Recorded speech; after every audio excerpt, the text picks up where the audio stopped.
Hi, welcome to the News Reporter's Guide to a Police Shooting. This episode focusing on the question of why did the police have to shoot so many times, or in technical terms, it's wound ballistics that we'll be talking about today. The intended audience for this video are news reporters or others in the media who need background because they're trying to cover a police shooting accurately, and there's often a lot of misunderstanding about police matters. And so I'm here to explain wound ballistics and the question of why so many shots were fired in so many police cases. My name is Andy Cooley, I'm your host, and I've been practicing law since 1985, and all that time I've represented police officers throughout Washington State. And that's been in deadly force cases, in various other types of use of force cases, in both civil rights trials in state and federal court. I do coroner's inquest trials. I represent police officers during shootings, events on a frequent basis. I'm not here speaking on behalf of any client of mine. I'm not here as a representative of any police agency. I'm here to provide background and information so that news reporters can cover these matters accurately. One of the questions that comes up frequently in police shootings is when there's a large number of shots, is why did the police have to shoot so many times? So frequently I'll work on cases where the police will shoot 5, 10, 20 times at a subject. If there are multiple officers who all reach the same opinion that deadly force is required, then you'll often see that multiple officers will shoot over and over and over. And so the number of bullets can get up into the 20s and 30s and even higher. And people in the media, people in the public often ask, well, why did they have to shoot so many times? Now, one of the reasons that there's misunderstanding about this is because of the way shootings are portrayed in popular culture and media and movies and things like that.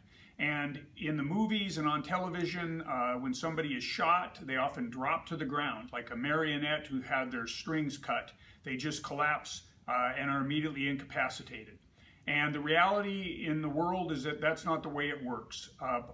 Firearms carried by police, these are sidearms often, sometimes long arms, but mostly pistols and 9mm projectiles. They're not very big.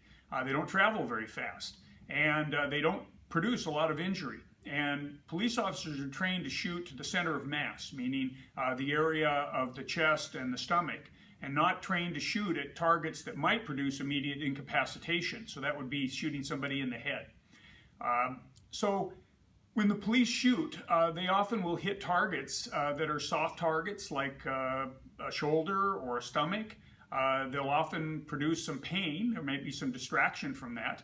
There often can be some bleeding from that kind of wound. But a person who's shot in one of those areas, there might take them a long, long time to bleed to death or become incapacitated.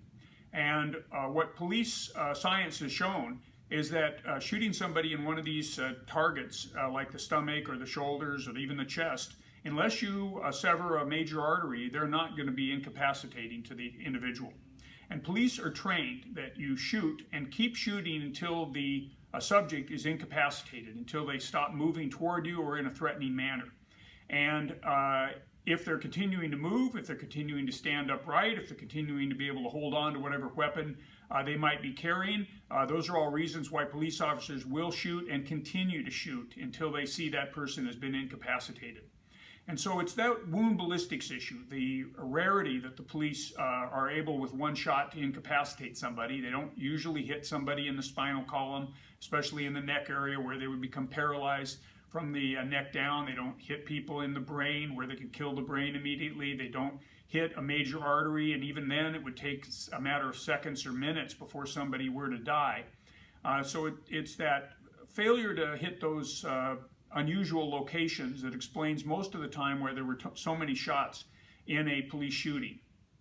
And so this has been an explanation of the wound ballistics and an explanation for why in the aftermath of a police shooting there might be so many shots. It's because rarely do the police shots hit one of those vital organs that immediately incapacitate somebody. Hope you've found this to be useful. Thank you.